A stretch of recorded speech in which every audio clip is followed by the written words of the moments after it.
Sorry. Hello, everyone. Welcome. Happy Open Innovation Thursdays. We are once again back here in our weekly review of the Oxford Handbook of Open Innovation that we are doing in this space, 15 minutes conversations with each of the authors of the Oxford Handbook of Open Innovation. My name is Marisol Menendez, and I'm an open innovation practitioner and enthusiast. I have my own company related to open innovation, Vilacatu, and I have a very interesting ecosystem of female executives called WITH. So my life is all about open innovation and ecosystem orchestration. That's why it's such a joy for me to have these conversations with such interesting people. And of course, talking about ecosystems, today we are reviewing chapter 21, with one of the authors, Lars Frederiksen. Welcome, Lars. How are you today? Thank you so much, and thank you for asking me to participate and contribute. I'm good. It's summer holiday still in Denmark, and I look forward to our conversation. Thank you very much. So you're connecting from Denmark today? Yes, I am a professor of innovation management, technology, and strategy at the University of Aarhus in the Department of Management. I'm also the director of research in the same department, where I'm responsible for issues around research management in large. So that also connects very well to the topic of open innovation, of course. Of course, it's very natural. So I understand now that you are an active participant of the book, being co-author of one of the chapters. This is the chapter we are talking about today, is Extending the Use of Crowds for Innovation, Fund It Yourself. That's the name of the chapter, and the co-authors of this chapter, besides you, is Pernille Smith, Karsten Bergenholz, Susan Kilboling, Michela Beretta, Oana Buculescu, Michael Sag, and Hele Alsted Sondergaard. I don't know if I pronounced the names properly. That was perfect. And let me tell you a funny side story before we delve into the chapter. I used this opportunity to write this chapter for the handbook. I really was happy to receive an invitation from Henry and Joel and Wim and Agnieszka about, would you have something interesting to say? And I said, yes, but I would like to do this also as a kind of, because all the people who are in the author list are all people from my department. So we also use this as a collaborative task to actually write something together, because most of the time we have co-authors in Spain or France or Italy or Germany. We seldom write something together. And then we had this wonderful case of the Danish company Lego. So we thought this is a wonderful case to do something about a Danish company and something where we could do something together in our group. That's also why we have quite a large number of co-authors. Oh, this is so interesting, and everyone loves Lego, so it's perfect. This is a good example. So, and this is good because I always ask people how the chapter came to be, and you shared the fun story. So now we can dig into the chapter. What is the chapter about, as a general introduction? So the chapter is about that we wanted to do something. So we had a very interesting case about how Lego, who has this Lego Ideas platform, today it has, after the COVID, has almost 2 million participants. And it's one of the oldest, say, digital platforms for crowdsourcing that exists. And basically, so at least for almost 15, 16 years, they've had open competitions for how adult fans of Lego can build sets that would be evaluated both by the users themselves on the platform, voting, commenting, developing, but also by a team from Lego. And if you win this competition and you go through the stages of getting 100 votes within the first months, 3,000 and then 5,000 and then 10,000 within a year, you qualify for an internal review, and then Lego will review your idea.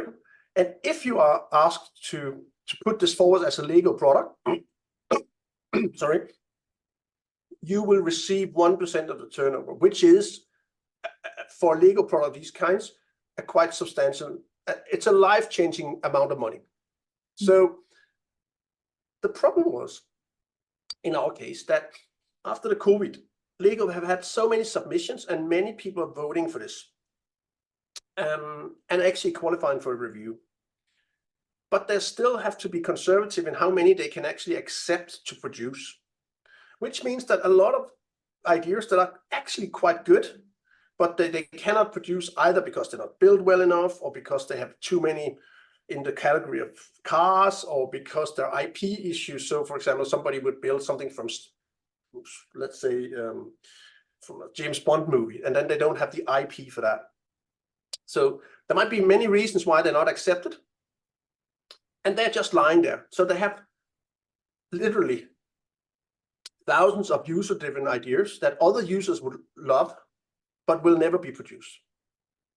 So Lego thought, what do we do then? And then at the same time, Lego was also buying a new Lego site, a website called BrickLink, which is basically has 11 million users, which used to be a place for recycling of Lego bricks. So people would say, I need 200 of these bricks for this, and then people would say, I have some of these. So more like a sales platform outside Lego. Now that came into Lego, and they said, why are we not asking people to take some of the ideas that we rejected to produce as Lego products and ask people to crowdfund them on this other platform? And we will produce them, but we will see, but they will not be produced as Lego products.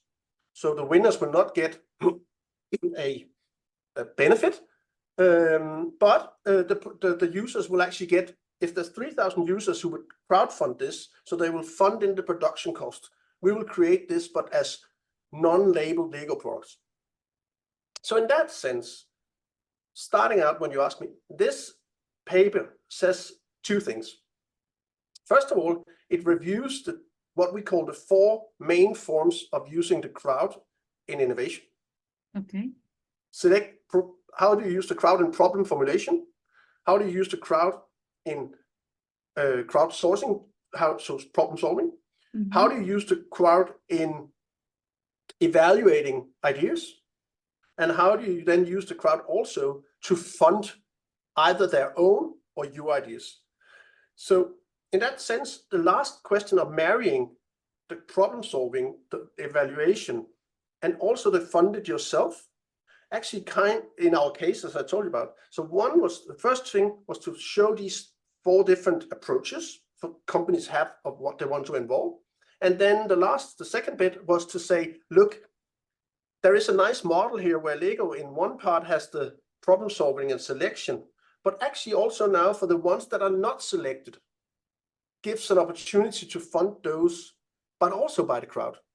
So the chapter is basically about the different types where you can use, and then one case of Lego where they've been very smart of marrying these different types.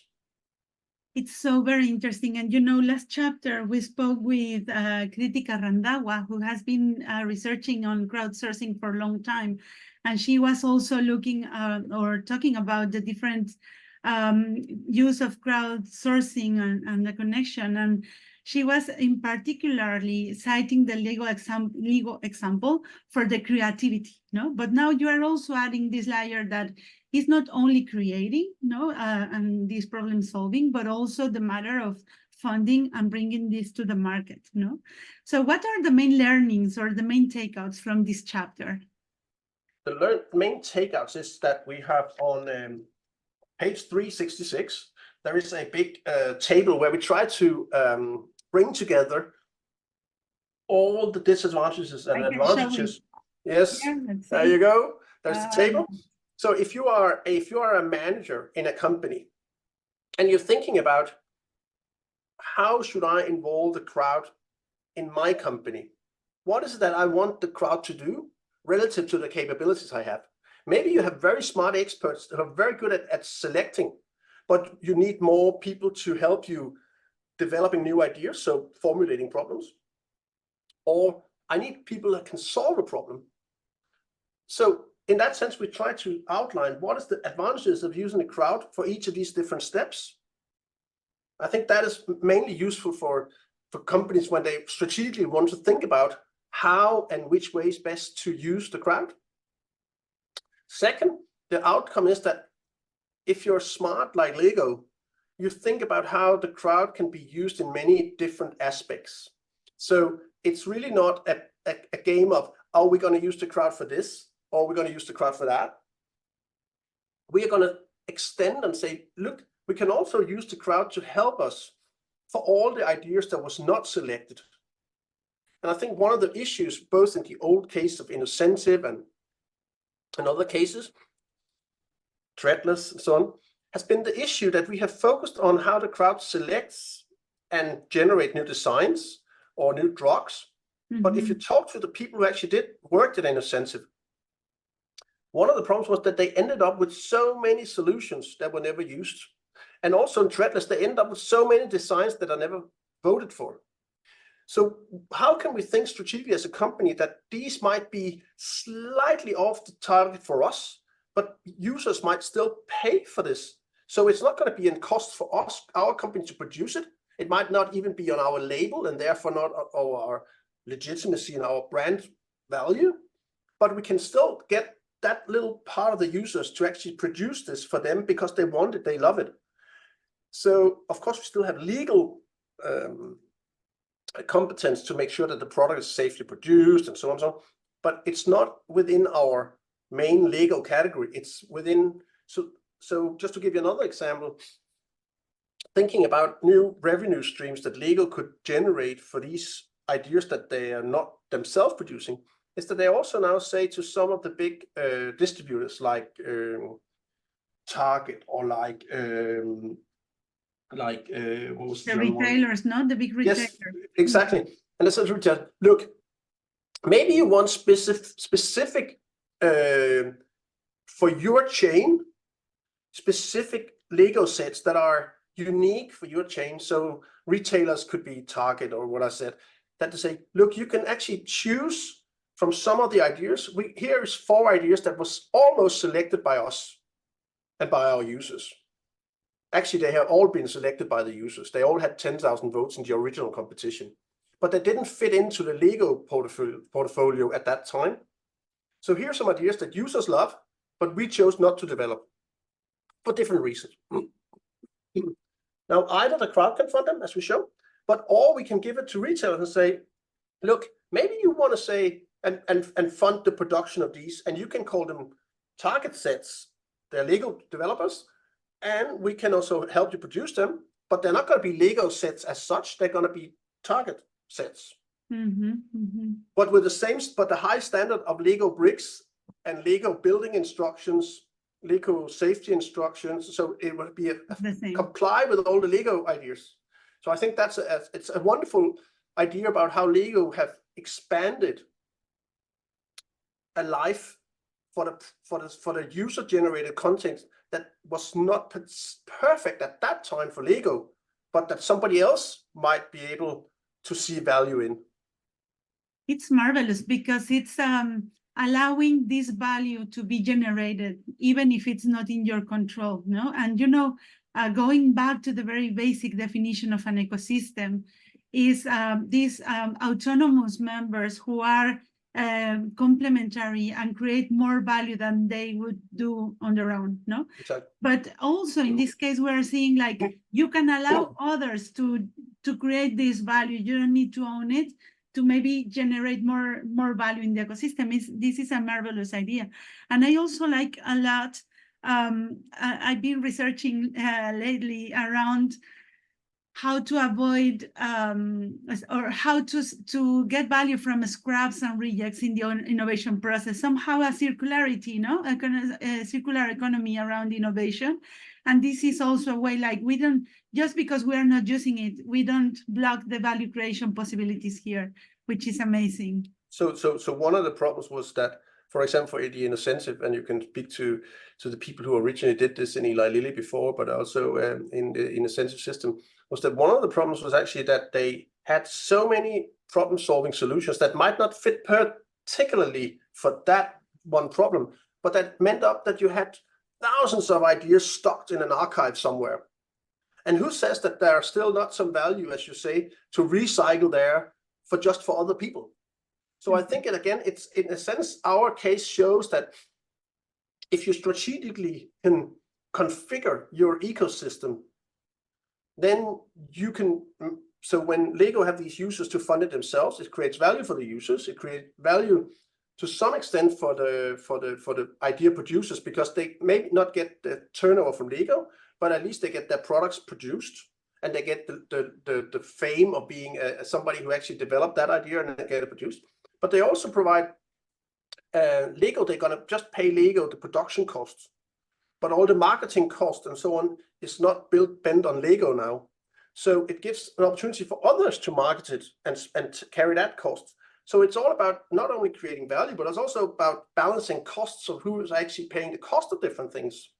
So I think it's a very good case Interesting. of creating a design for your user engagement that enables more people to be involved in both the creation, but also the funding and the realization of these things or these ideas. This is amazing, amazing, Lars. I think I'm absolutely loving this section about ecosystem thinking and these dynamics about that we discussed in this chapter with you. But it also, I think, brings us to a new level of complexity, so to speak, in the dynamics of ecosystems. And we can do that because the ecosystem in general has been maturing, and we have players like Lego who are creating these interesting opportunities, and researchers like you guys who are bringing this value to the attention of everyone. Yes. So maybe I can point out one thing. I think this is maybe an important insight that one of the things that are particular about Lego is that they've had the involvement with users for so long in these ways where users could create ideas and vote for ideas and help each other with comments to develop the ideas. So studying a case like Lego gives us the benefit of 15 to 16 years, almost as the same with Threadless. So you actually have a long history and an evolution of that community with users, which means that you can study it much more profound because it's not very short scaled, where you can also see changes. And actually and one of the things, so if you're interested in this, we published a very easy piece to read, I think interesting, in some of the same things in MIT Sloan Management Review in 2023, which says Lego takes customers' innovations further. That's what it's called. And it basically outlines the research here, but also other research I've done with Lego. And what the wonderful part of this is also that Lego is super interested in doing this research with people like me and Michela, Barrett, or Linus Darland, or us. So we are continuing this. So maybe something that open innovation sometimes maybe has not delved into enough is the fact that it also takes, so the relationship between my research team and Lego has really developed over the years, and it's been a truly wonderful experience to have that close relationship with Lego and actually develop new ideas with Lego. And sometimes in open innovation, it actually takes a long time before you dare to be open. So for example, this year is the first time where Lego, who has now a new infrastructure for data, but actually accepted me and Michela, Linus Darlander, and Arne Thomas to have direct access under their firewall to work with data in Lego. So that's a very concrete example of open innovation between science and businesses, where they say, we're going to give the scientists, but I can tell you also, it took almost 8 months to create a detailed contract between me and Lego to outline all the legal details of how you can have universities researchers that close, and also how we can make sure that we are not revealing things for Lego. So that's so very interesting. Well, I will reach out to learn more about this case because it's so very close to my interest of area of interest, and I'm sure that our viewers are also interested. So everyone, take a look to this MIT review paper, but as well, of course, this chapter describing, and of course, the Lego case as an emblematic case is interesting. And everybody is fan of Lego, so we know that we're very close. Thank you very much, Lars. I don't know if you have a final call to action, final Yes, thoughts? yes, I think this. I think I would say that this volume is actually an excellent volume if you want to. There's so many diverse research ideas, and being so. What I do is I take. So, for example, I read Eamon Salter's chapter 6 the other day, which has this individual level of and then I moved on to reread my own, and so I really use it as a real handbook. That sometimes you think, has somebody written something about open innovation in the field of, for example, sustainability or recycling, or so in a certain business or with a certain level of analysis, and so it really, I use it as a handbook, and I think that's what a handbook is for. It's super nice to actually not necessarily reading from one end to the other, but going around, maybe there's a student project and I say, look, have a look there. Is there somebody who has actually written something within the frame of open innovation on your topic? This is an amazing advice. And yeah, as Henry says, it's more a Bible than a book and than a novel, not to read back to back. And I also am surprisingly, I'm surprised, even if I'm doing all these reviews, that I consult it very frequently. Has somebody written anything about, Exactly. And so it's very, very interesting. Thank you very much, Lars. Thank you very much for sharing that beautiful background that you have of the mountains behind you as well, and for sharing this exciting case about LEGO and all the learnings that we can have as an ecosystem. And yeah, thank you very much for being on this Open Innovation Thursday with us. It was a pleasure, always. Thank you very much. Bye-bye. Bye-bye.